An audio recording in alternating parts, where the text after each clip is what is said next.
afternoon. Here is the news afternoon. First, the highlight. Vice President Kashim Shettima, Governor Sanwo-Olu, others happen collaboration for effective development. President Tinubu rallies National Security Advisor Monarchs as protest looms. And the foreign team, former United States President endorses Kamala Harris for president. And in sports, former Nigerian international expresses confidence in Super Falcons despite loss to Brazil in Paris Olympic 2024 women's football event.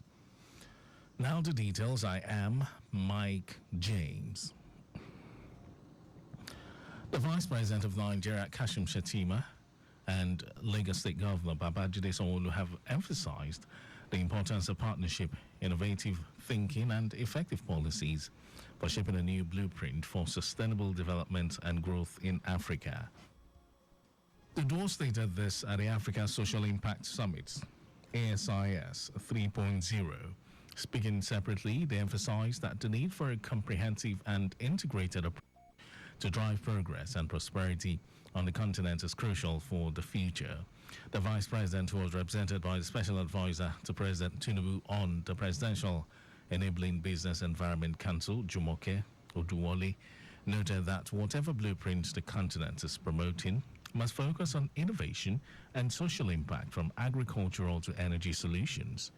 In the same vein, Lagos State Governor Babajide Sanwo-Olu, who was represented by the Deputy Governor Obafemi Hamzat, stated that by establishing a collaborative framework, providing impact investment opportunities and stimulating stakeholder involvement, Africa can create a future where sustainable development is not just an aspiration but a reality.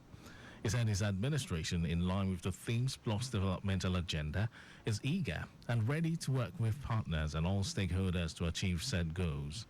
Governor Sanwo-Olu stated that Lagos State has an extraordinary opportunity to foster innovative partnerships and advocate for policies that attract impactful investment, stressing that these investments are crucial for the sustainable growth of the communities and for ensuring a brighter future for all Africans.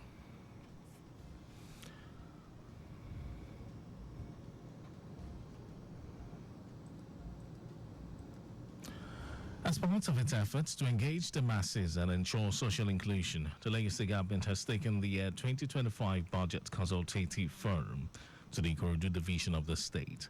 This engagement, which is the third in its series, had earlier been carried out in Ikeja and Lagos divisions.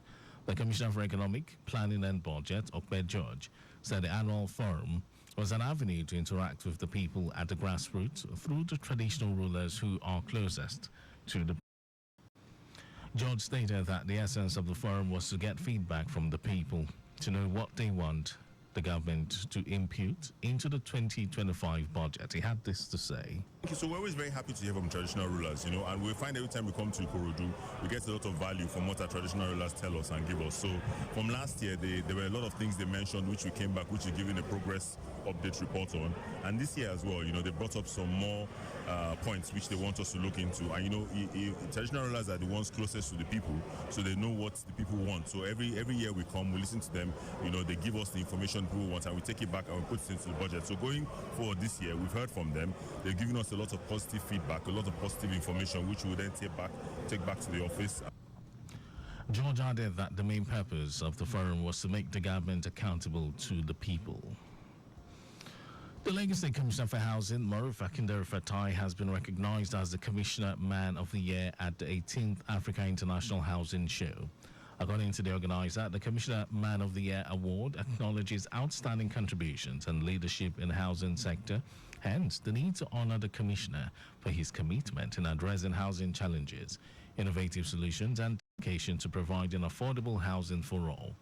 Akindele Fatai dedicated the award to the Governor of Lagos State, Babajide Sanwo-Olu, for giving him the platform and believing in his ability to deliver on the mandates given to him. He said it is a testament to the administration's tireless efforts to transform the housing landscape in Lagos State, adding that the government will continue to work towards ensuring that every citizen has access to decent and affordable housing. The 18th Africa International Housing Show brought together industry experts, policymakers, and stakeholders to discuss housing solutions and strategies.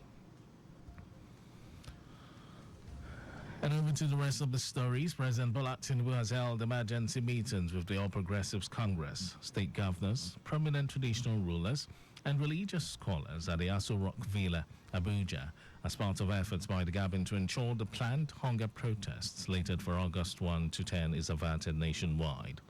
This follows an earlier one by the Nigeria Governors Forum on Wednesday night and comes after a last-minute cancellation of the National Economic Council meeting, earlier scheduled for Thursday afternoon. Tinubu reiterated his administration's dedication to democratic values and the rule of law, vowing never to support protests that lead to the destruction of lives and property. He reflected on his own experiences as a pro-democracy activist who participated in peaceful protests against the military dictatorship during Nigeria's transition to democracy, arguing that protests fueled by anger and hate could degenerate into violence and set the country backward. The president emphasized the importance of maintaining 25 years of unbroken democracy while acknowledging the role of demonstrations in a democratic society. And speaking after the meeting, the traditional rulers present urged the organizers of the protest to seek dialogue with the federal government, warning that there was the possibility of the protest being hijacked by hoodlums. And Minister of Finance and Coordinating Minister of the Economy, Wale Edun, says the economy is growing faster and the government's financial position is becoming better as ongoing reforms continue to address fundamental pillars for sustainable development.